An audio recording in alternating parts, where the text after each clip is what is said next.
এই ভিডিওতে জানবে 10টি ডোরিমনের সেরা ফ্যাক্ট, যেগুলো আমার 10টি শর্ট ভিডিওকে একত্র করে বানিয়েছি।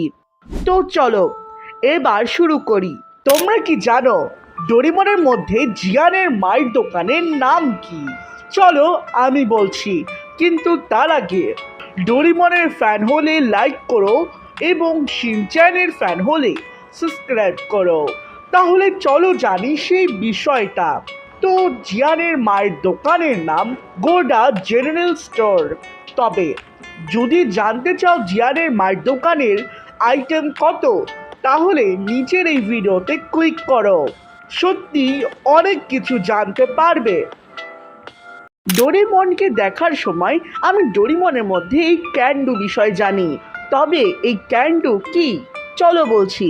তবে তার আগে ডোরিমনের ফ্যান হলে লাইক করো এবং শিনচ্যানের ফ্যান হলে সাবস্ক্রাইব করো। তাহলে চলো জানি সেই বিষয়টা।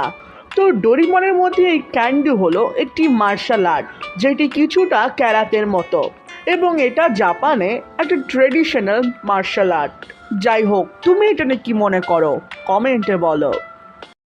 হাজার বছর আগে যেগুলো লোক ছিল তারা আমাদের অ্যানসেস্টার, এবং এটা দেখেই আমি ভাবলাম যে নবিতার পূর্বজরা কীরকম দেখতে ছিল। সো চলো নবিতার অ্যানসেস্টারকে দেখি।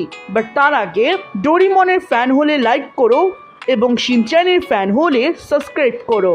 তাহলে চলো নবিতাদের অ্যানসেস্টারকে দেখি। তো এনারাই হচ্ছে নবিতাদের অ্যানসেস্টার, এবং সত্যি কথা বলতে তারা অনেক বোকা ছিল। যাই হোক, যদি হাসতে চাও তাহলে আমার রিসেন্ট কমিউনিটি পোস্ট দেখতে পারো। ডোরিমনের মধ্যে বিখ্যাত পেন্টিং দেখানো হয়েছে, এবং যেটি হয়তো কেউ কেউ দেখেছে। তবে সেটাকে জানার আগে ডোরিমনের ফ্যান হলে লাইক করো এবং শিনচ্যানের ফ্যান হলে সাবস্ক্রাইব করো। তাহলে চলো জানি সেই বিষয়টা। অ্যাডভার্ট মাঞ্চ এর তৈরি করা দ্য স্ক্রিম পেন্টিংকে ডোরিমনের 2025-এর মুভিতে দেখানো হয়েছে, যেটি নোবিতাদের বন্ধু এবং ডোরিমনের সাথে একটা আলাদা পেন্টিং লাগছে। যাই হোক, যারা এই বিখ্যাত পেন্টিংয়ের বিষয় জানতে তারা কমেন্টে ইয়েস লিখো। আমি বলতে পারি যে তুমি ডোরিমনের এই ক্যারেক্টারকে দেখোনি, কারণ সেই ক্যারেক্টারটা এতই কম সময়ের জন্য এসেছিল।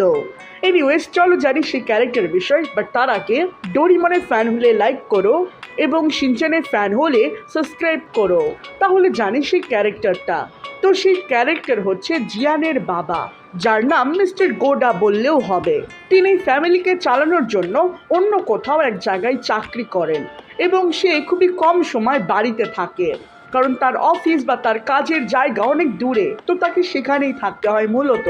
এনিওয়েজ, ডোরিমনের যদি এক অদ্ভুত সাউন্ড বিষয় জানতে চাও তাহলে তুমি এই নিচের লিঙ্কে ক্লিক করতে পারো। তো অনেকেই মনে করতে পারো যে নোবিতার ঘরের এই মেঝেটি এইরকমই দেখতে। তবে এটি একটি ভুল ধারণা, কারণ নোবিতার এই মেঝেতে কিছু বিছানো আছে, সেটি আজকে বলবো। তবে সেটিকে জানার আগে ডোরিমনের ফ্যান হলে লাইক করো এবং শিনচ্যানের ফ্যান হলে সাবস্ক্রাইব করো। তাহলে চলো জানি সেই বিষয়টি। তো নোবিতার ঘরের এই মেঝেতে বিছানো আছে একটি ম্যাট, যার নাম টাটামি ম্যাট। এটি একটি জাপানের ঐতিহ্যবাহী ম্যাট। যাই হোক, তুমি এটা নিয়ে কি মনে করো কমেন্টে বলো। আচ্ছা, ডোরিমনের মধ্যে কেন নোবিতার বন্ধুরা বৃষ্টিকে এত অপছন্দ করে? এবং এটা 1-2 পর্বে না, প্রায় অনেক পর্বেই দেখানো হয়েছে। চলো আজকে এটাই খুঁজবো আমাদের ডিডিনো সিরিজের এপিসোড 1-এ। কিন্তু ডোরিমনের ফ্যান হলে লাইক করো এবং শিনচ্যানের ফ্যান হলে সাবস্ক্রাইব করো।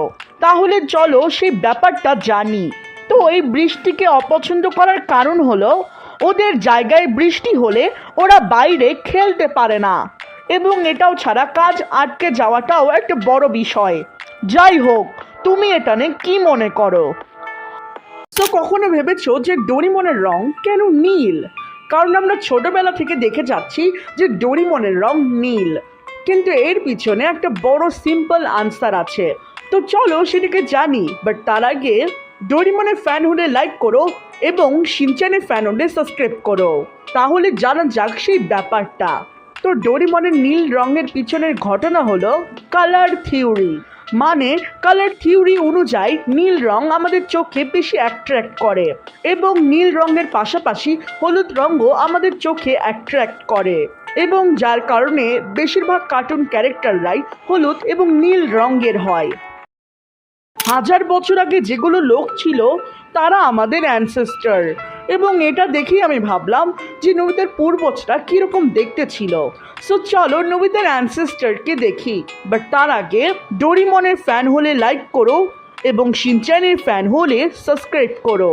তাহলে চলো নবিতাদের অ্যানসেস্টারকে দেখি। তো এনারাই হচ্ছে নবিতাদের অ্যানসেস্টার, এবং সত্যি কথা বলতে তারা অনেক বোকা ছিল।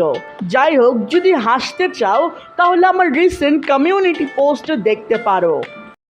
সবাই মনে করতে পারো যে নবিতা খেলাধুলায় পারদর্শী নয়, কিন্তু নবিতার কাছে এই জিনিসটা দেখে একটু অবাক হতে পারো। তো এটা হচ্ছে ডিডিনো সিরিজের এপিসোড 2। তো চলো জানি সেই বিষয়টা, বাট তার আগে ডোরিমনের ফ্যান হলে লাইক করো এবং শিনচ্যানের ফ্যান হলে সাবস্ক্রাইব করো। তাহলে চলো জানি সেই বিষয়টা। তো এটা হচ্ছে নবিতার শেলফ এবং এর উপরে একটি কাপ বা ট্রফি আছে, এবং যথাসম্ভব এই ট্রফিটা নবিতা একটা খেলায় জিতেছে। যাই হোক, তুমি এটা নিয়ে কি মনে করো কমেন্টে বলো।